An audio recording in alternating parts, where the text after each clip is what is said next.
Okay, we're going to read a conclusion to the book of Ecclesiastes as far as the reading goes.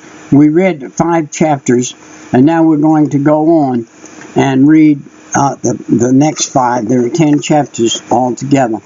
So keep thy foot when thou goest to the house of God, and be more ready to hear than to give the sacrifice of fools, for they consider not that they do evil.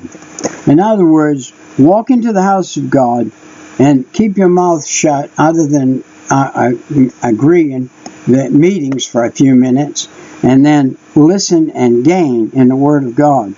Be not rash with thy mouth, and let not thine heart be hasty to utter anything before God. For God is in heaven, and thou art upon earth. Therefore let thy words be few. I like the fact that I do not like the fact. I do not like the idea we're going to have to wear a face mask in church today. But on the other hand, I like the fact that it'll keep me from being a fool with my mouth. For a dream cometh through a multitude of businesses, and a fool's voice is known by a multitude of words. Been there, done that, been there, may still be there. When thou vowest a vow unto God, defer not to pay it, for he hath no pleasure in fools. Pay that which thou hast vowed. Better is it that thou shouldest not vow than that thou shouldest vow and not pay. Suffer not thy mouth to cause thy foolish flesh to sin. Neither thou before an angel that it was in error. Wherefore should God be angry at thy voice and destroy the works of thine hands? Whew. Boy, is that powerful, is that powerful. He's saying that would you know that angels are viewing us? The angels in heaven know Christians. The angels in heaven are actually viewing us. They may not have the ability to live the Christian life that we live, but they know what the Christian life that we live is supposed to be. And if they're viewing us, are they marking, there's 1, 2, 3, a man running his mouth when he should be listening. Wow. For in a multitude of dreams and many words, there also is divers vanities. Whew. But fear thou God. In other words, only speak when you're supposed to. Keep your mouth shut otherwise. If thou seest the oppressor of the poor, and the violent perverting of judgment, and the justice in the province, marvel not at the matter. For he that is higher than the highest regardeth, and there be higher than they. Whew, man, what words is saying here? That this guy thinks he's at the top of the chamber. He thinks he's, I don't want to fault judges, but if a judge is a good judge, a righteous judge, and not one who thinks he's more than he is, then he's a good judge and not a fool. But there are judges who are fools that think they in themselves know more than the books. Moreover, the profit of the earth is for all. The king himself is served by the field. He that loveth silver shall not be satisfied with silver, nor he that loveth abundance with increase. This is also vanity. When goods increase, they are increased that eat them. And what good is there to the owners therefore, saving the beholding of them with their eyes? He's saying that I've increased so much that I got 9,000 or 10,000 people eating my food. I have to increase more. I have to have more to feed everybody that's working for me, because they're not feeding themselves. They're eating the food that I provide. And the sheep are eating too the food that I provide. The laboring man is sweet, whether he eat little or much, but the abundance of the rich will not suffer him to sleep. He said, because I got so much, and it takes so much to feed everybody, that the guy that's laboring, he ain't got time to sleep. What he's doing all day, he has to stay up all night to be ready for breakfast in the morning. There is a sure evil, a sower, S-O-R-E, evil, when I have seen under the sun, namely, riches keep for the owners thereof to their hurt. But those riches perish by evil travail, and he begotteth a son, and there is nothing in his hand. As he came forth his mother's womb, naked shall he return, to go as he came, and shall take nothing of his labor which he has carried away in his hand. And this also is a sore evil, that in all points as he came, so shall he go. And what profiteth hath he that hath labored for the wind? He's saying every single solitary thing that you built, this house, everything that you made, the cars, the trucks, the campers, all the stuff that you made, and that you say right now on paper that you own it, won't be. When you go, it's all gone. It'll be sold, it'll be divided, and that's the end of it. And that's the end of it. You're gone. All his days also he eateth in darkness, and he hath more sorrow and wrath with his sickness. Behold, that which I have seen, it is good and comely for one to eat and to drink, and to enjoy the good of all his labor, that he taketh under the sun all the days of his life. Every man also to whom God hath given riches and wealth and health, given him power thereof, therefore, and to take his portion, and to rejoice in his labor. This is a gift of God, for he shall not much remember the days of his life, because God answereth him in the joy of his heart. This is where it is, right here, the joy of your heart. Not in all this stuff, it's in God. And there is an evil which I have seen under the sun, and it is common among men, a man whom God hath given riches, wealth, and honor, so that he wanteth nothing for his soul of all that he desireth, yet God giveth him not power to eat thereof, but a stranger eateth it. This is vanity, and it is an evil disease. I've had that.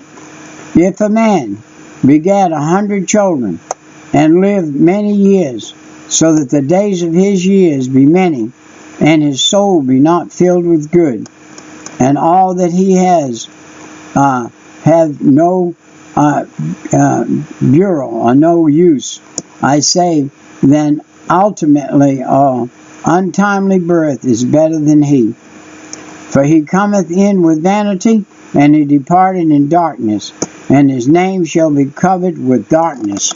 Wow! His name shall not be written in the book of life. If all he lives for was this earth and what he could gain physically, and left God out, he will have nothing. He will be in darkness, and he will go to hell. Moreover, he hath not seen the sun, nor known anything.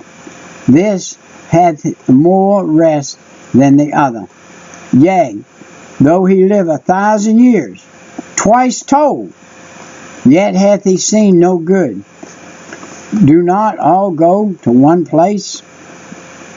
All the labor of a man is for his mouth, and yet the appetite is not filled. For what hath the wise more than the fool? What hath the poor that knoweth to walk before the living? Better is in the sight of the eye than the wandering of the desire. This is also vanity and vexation of spirit. That which hath been is named already, and it is known that it is man. Neither may he contend with him that is mightier than he. Seeing there be many things that increase vanity, which is a man than better, for whom knoweth what is good for man in life, all the days of his vain life hath he spendeth as a shadow. For who can tell a man what shall be after him under the sun? I can tell you this. What's going to be after me under the sun, I can tell you. God has said, you will come and be with me, and I will be with you, and we will fellowship there with God personally.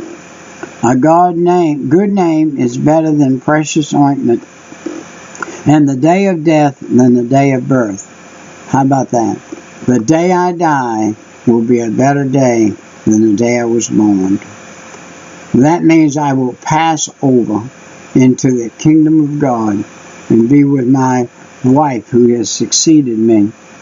It is better to go to the house of mourning than to go to the house of feasting. For that is the end of all men, and the living will lay it to his heart. Sorrow is better than laughter, for by the sadness of the countenance the heart is made better. The heart is the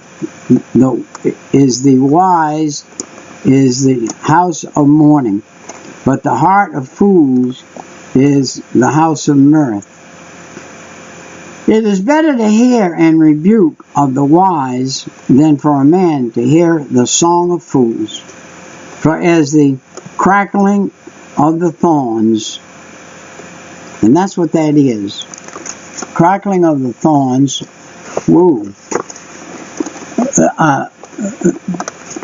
and the pot, so is the laughter of a fool. This also is vanity. Surely oppression maketh a wise man mad, and a gift destroyeth the heart. Better is the end of a thing than the beginning, therefore. And the patient in spirit is better than the proud in spirit. Be not hasty in thy spirit to be angry, for anger resideth in the bosom of fools. Say not thou, what is the cause that the former days were better than these? For thou didst not inquire wisely concerning this. Wisdom is good with an inheritance, and by it there is profit to them that see the sun. For wisdom is a defense, and money is a defense. But the excellence of knowledge is that wisdom giveth life to them that have it. Consider the work of God, for who can make that straight which he hath made crooked? In the day of prosperity be joyful, but in the day of adversity consider God also hath set the one over against the other, and the end of that man should find nothing after him. So wisdom is in moderation. All things have I seen in the day of my vanity. There is a just man that perisheth in his righteousness, and there is a wicked man that prolongeth his life in his wickedness. Be not righteous over much, neither make thyself over wise. Why shouldest thou destroy thyself? Be not over much wicked, and neither be thou foolish. Why shouldest thou die before thy time?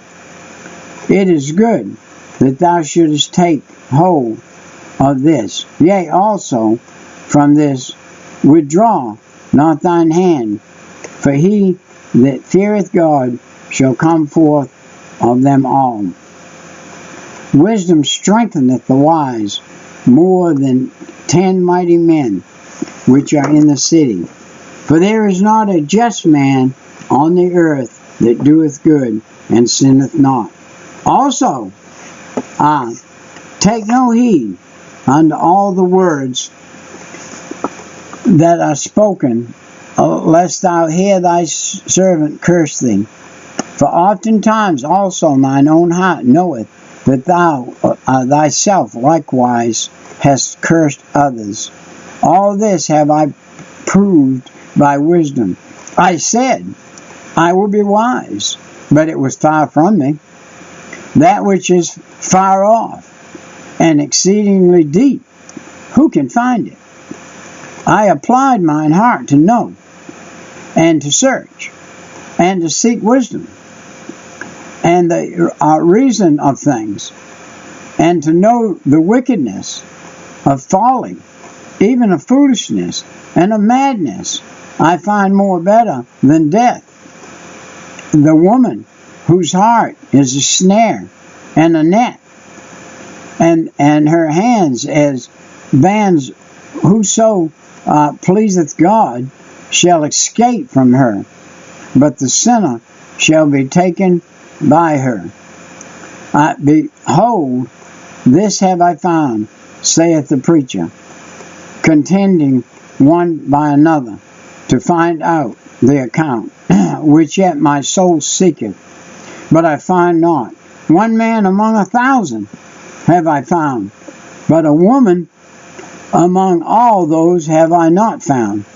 Lo, this only have I found, that God hath made man upright, but they have sought out many inventions.